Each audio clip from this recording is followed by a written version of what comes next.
Mais on ouvre donc l'émission sur ce service garanti à la SNCB. Avant d'entamer le débat, un petit rappel. Hier à la Chambre, Charles Michel l'a redit, c'est une priorité du gouvernement. Écoutez-le. Mesdames et messieurs, nous n'acceptons plus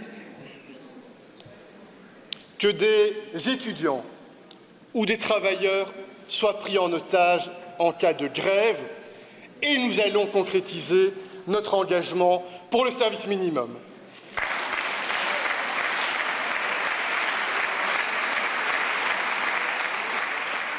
Eh bien voilà, des applaudissements nourris sur les bancs de la majorité. Philippe Peers, bonsoir. Vous êtes secrétaire permanent CGSP cheminot. Alors on ne parle pas de service minimum parce que, dit le ministre, il n'y a pas de réquisition du personnel. Malgré tout, vous estimez que c'est du pareil au même, c'est un service minimum. Vous croyez que ça va être praticable dans le concret ? Pour nous, premièrement, ce ne sera pas praticable, mais une autre question, c'est pourquoi est-ce que le gouvernement vient maintenant avec ce service minimum ? Je pense que c'est une question importante, parce que ni les navetteurs, ni nous sommes demandeurs. Quand on regarde le site de navetteur.be, leur communiqué est clair. Ils disent, 1, c'est dangereux pour la sécurité, 2, ce n'est pas confortable pour les gens, et 3, ce n'est pas une priorité.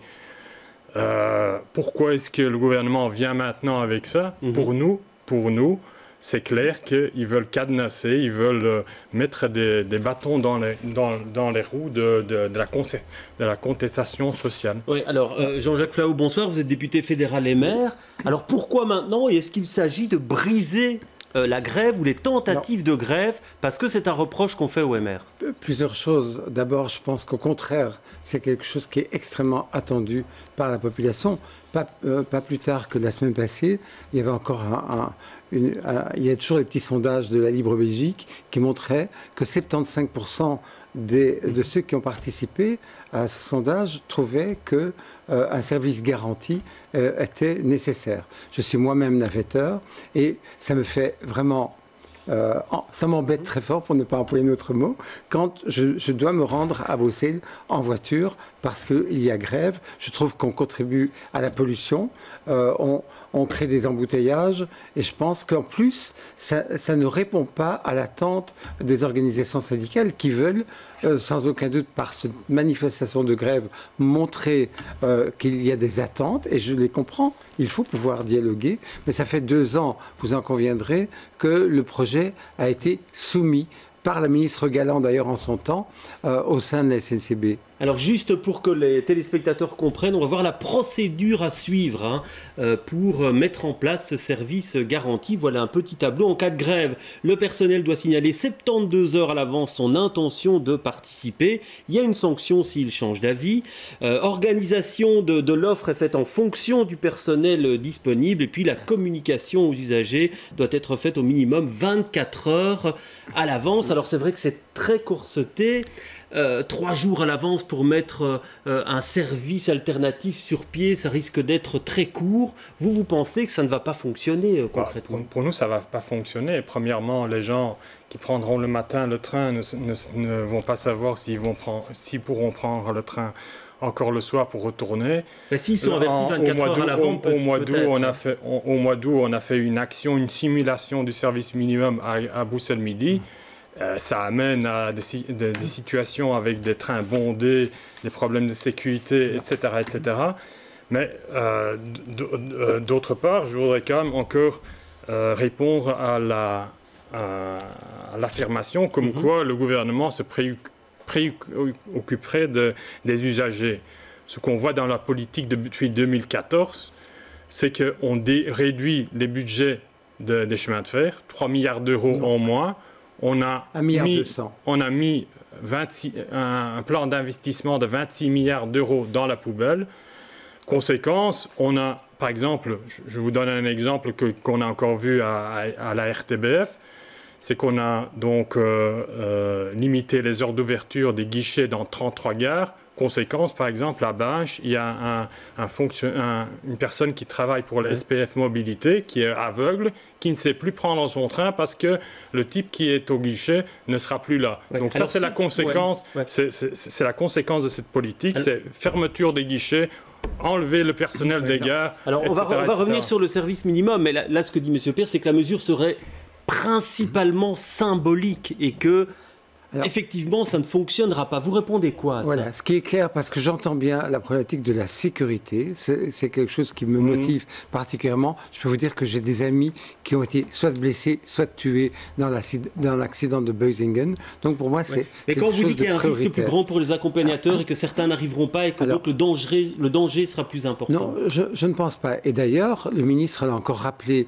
en commission infrastructure, je suis membre de cette commission, quand le projet a été présenté, que les lignes seront mises à disposition des usagers là où toute la sécurité est garantie. Et donc là où, parce que le nombre de grévistes est important, etc., où il n'y aura pas moyen de mettre en route le service conforme aux attentes, il ne sera pas mis en ordre. Mais il nous semble quand même vital que à la fois le droit de grève soit respecté, et il l'est par ce biais-là, puisque si vous voulez faire grève, il n'y a pas de problème, vous pourrez faire grève, mais en même temps que le droit des citoyens, des étudiants, des navetteurs soit aussi rencontré. Ouais, vous, Philippe Peers, vous craignez quoi? Qu'il y ait des pressions sur certains travailleurs? Bien sûr, il y a déjà des pressions. Ne fassent pas grève?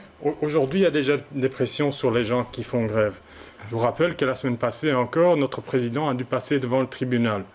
Il faut rappeler aussi qu'hier, on a été confronté encore à des huissiers qui ont été demandés par Infrabel et la SNCB.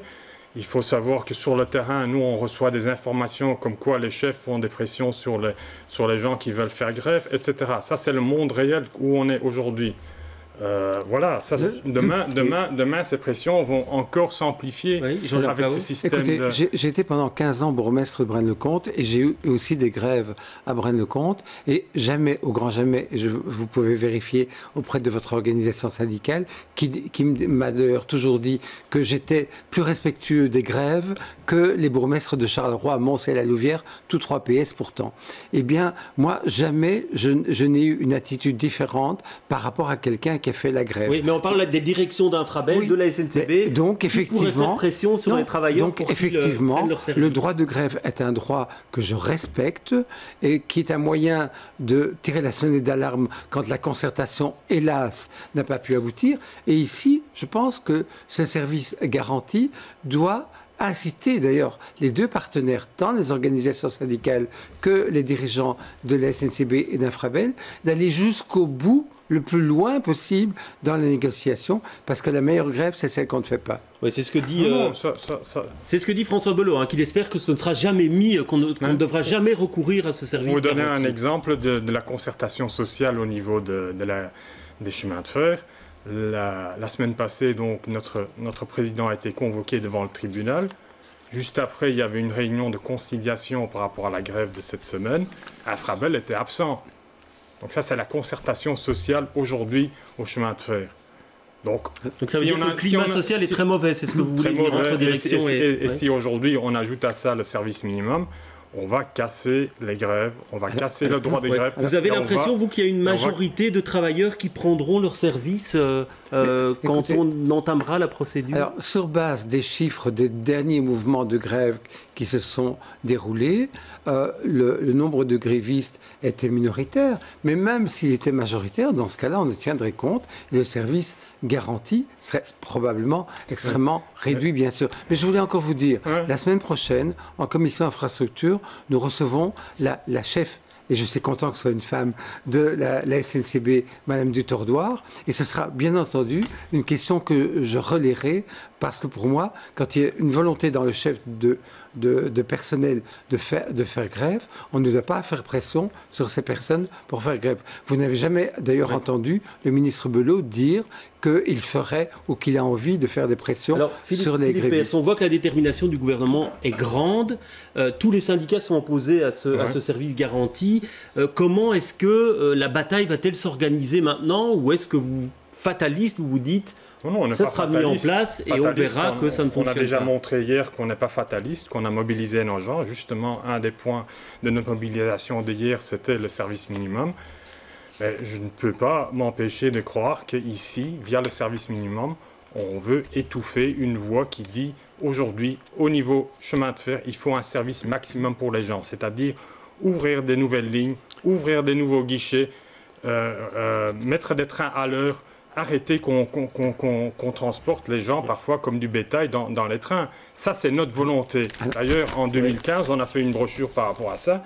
On a mis pour un service public maximum de qualité. C'est ce qu'on veut. C'est notre combat. Alors, Jean-Jacques et ça, c'est aujourd'hui la voie qu'on veut étouffer. Je vais vous demander de conclure le débat. Je suis entièrement d'accord. Il faut renforcer les transports en commun et pas seulement, malheureusement, le chemin de fer, mais aussi ce qui est les bus et autres moyens de transport public. Et par ailleurs, il est clair que le ministre Belot vient encore de dégager 1 milliard complémentaire. Il était temps, et c'est le bienvenu, pour le RER. Je suis d'ailleurs aussi concerné, mais toute la zone de Bruxelles et Péri-Bruxelles est concernée par cela. Mais le ministre vient encore, c'était une question que j'ai posée, de faire en sorte qu'on a obtenu des fonds européens pour toute une série de projets de la SNCB, et c'est tant mieux. Voilà, merci messieurs d'avoir ouvert le débat sur le sujet. On aura évidemment l'occasion d'en reparler puisque le vote doit intervenir avant la Saint-Nicolas, hein, c'est ça, hein?